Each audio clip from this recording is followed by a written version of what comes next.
Back at base camp, the dredge is telling a different story. Fragments of rubies have traveled 5 miles below, into the lower river. Now armed with this information, the dredge team can plan their next attack. Find a prime location upstream, closer to the ruby deposit. But they don't have much time. Guys, we have a helicopter coming in a few days. That helicopter is scheduled to move that dredge from where it is now to the upper lake. The upper lake is a half-mile below the red zone. Its proximity to the deposit means the lake area could be a hotspot for bigger, better rubies, and could save them thousands of dollars if they don't have to make another costly trip back to the red zone. Let's hike to the top to that upper lake. Let's prospect it. Let's make sure that that place is worth going and worth taking that dredge to. That way we know what we're in for. Let's pray to God that we can find rubies and that we can find a good place to place that dredge where we can actually recover something. Agreed. Let's get out of here. Okay. All right, let's do it, guys. Now it's time to get up to the upper lake and really figure out if that lower portion is worth hanging on to. Hey, guys. You guys see that boat out there? Yeah. Oh, what Any the idea heck? who that I wonder is? who that is. I have no idea. I mean, who comes up here? Leaving the camp unattended is going to be a real difficult thing. Despite all of our efforts to button it up, they could just practically tear their way in with their bare hands and steal anything that they can get out.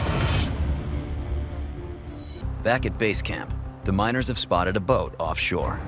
Anytime there's virgin mining territory, there's always a risk of claim jumping. And the team has come too far to lose their fortune to thieves. Could be somebody up to no good. There's a lot of people that know there are rubies here now. Somebody knows we're here.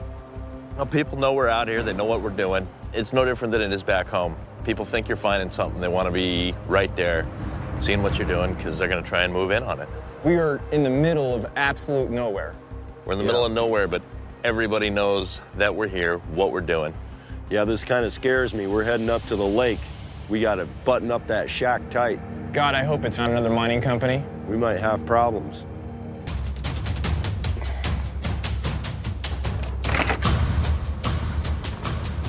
Another paranoid prospector. There's a classic thing known as misdirection. You put a lock on a shack and then you hide something in a totally different place. If they see a lock, they're gonna probably cut their way into the window. They're not gonna be looking under the floor. They're not gonna be looking in piles of lumber. So it's just a classic misdirection thing. The team can't afford to leave anyone behind to protect the shack, since John is the route finder, Chad is the dredge expert, and Josh is leading the expedition. They have no choice but to lock down the shack as quickly as they can before they head out to scout the upper lake. Their miner shack secure, Josh, John, and Chad begin an 8-hour trek to the upper lake. Look at all that water in that main river. It's That's huge. crazy. I'd tear you up if you got caught in that water. No, but I'll tell you what, nothing's going to stop me from getting up there. I'm going to find some rubies. What do you think the best way to get over that is? I'm thinking we just follow up creek, right around this moraine, and then hike right on up. John, what do you think? That sounds like a good plan. All right. After weeks of disappointment, Chad and the dredge finally found evidence of rubies in the river. Now they're hiking upstream to its source, which is directly below the red zone and could be another ruby hotspot. To stay one step ahead of Greenland's unpredictable weather, the miners must quickly cross the glacial waters. What do you think, right here? Looks good to me. Yeah, that'll work. Just right through there.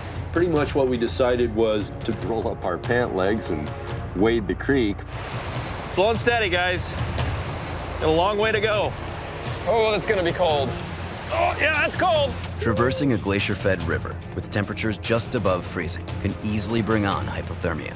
Any misstep on the slick riverbed could send the miners tumbling into the frigid water. That water was unbelievably cold. It hurt my feet so much I wanted to cry. It was bad. Water here is very cold. Your feet go numb and your legs kind of go numb, and then you kind of lose a little bit of motor skills, and so you're tripping and you're slipping and that kind of stuff in the water, and you just have to watch yourself.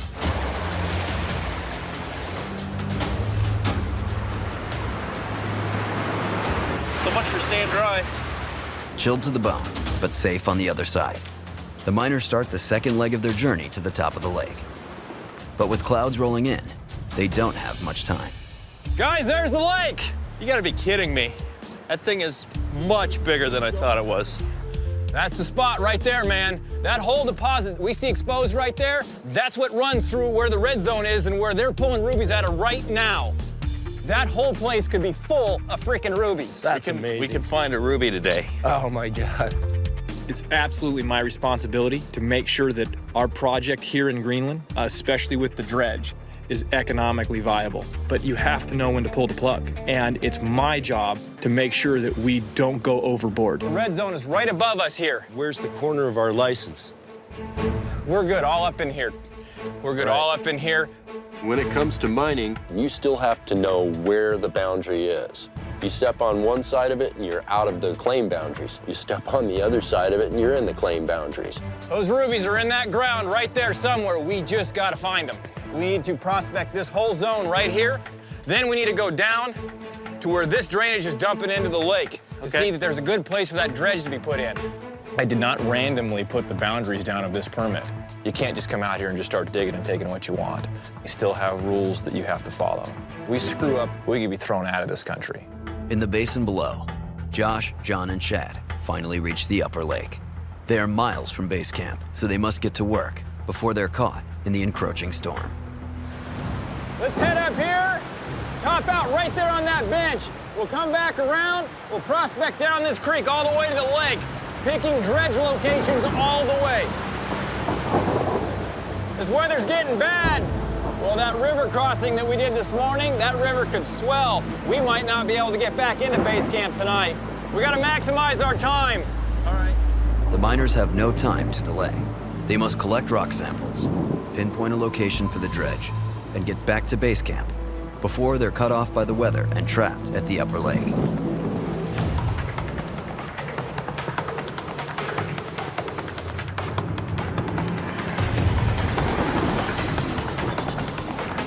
Hey! Ruby should be in this creek. I like this spot. It's got everything we're looking for. We've got a nice deep channel here to set the dredge in. We've got good sediments coming down off the top. So then this is where you want the dredge dropped, right here. Right here. Let's do it. We found a spot that we liked. It looked good. I had Chad GPS it. Now it's heading back to base camp. We accomplished what we came to do today. DZ3, got it. You got it? All right, let's get back to base camp. We're done here today.